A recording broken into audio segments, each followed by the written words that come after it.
എവിടെ പോണ്? എന്നാണ് മറ്റാള് കല്യാണത്തിൽ പോണ. നിന്നെ വിളിച്ചില്ലേ? എന്നെ വിളിച്ചൊന്നുമില്ല. എന്താണ്? എനിക്കറിയില്ല. കൊറേ ദിവസം പ്രശ്നം ഉണ്ടായാലും കൂട്ടുകാരും എന്താ കൊറേ പ്രശ്നം ഞാൻ പറഞ്ഞുതരാം. എടി എനിക്ക് ഇത്തിരി പൈസ തരോടി. ആ തരാ. എത്ര എനിക്ക് 1000 രൂപ തന്നാ മതി. സ്റ്റാർട്ട്. എടാ എനിക്ക് 1000 രൂപ വേണം ഒരു പ്രശ്നത്തിന്. തരൂ. ആ എന്നാ ഓക്കെ. ഇനി ഞാൻ തരാട്ടെ.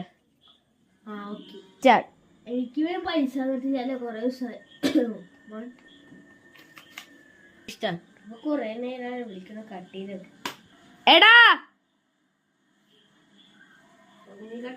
എന്റെ 1000 രൂപ എവിടെ? നീ കൊറേ ദിവസമായി നീ എന്നെ വിളിക്കാൻ നോക്കണ്ടേ കേട്ടാ. സ്റ്റാർട്ട്. എടി നിന്റെ 1000 രൂപ. നീ കൊറേ ദിവസമായില്ലേ. എത്ര ദിവസമായി കാശ് തരാന്ന് പറഞ്ഞിട്ട്. I hate you.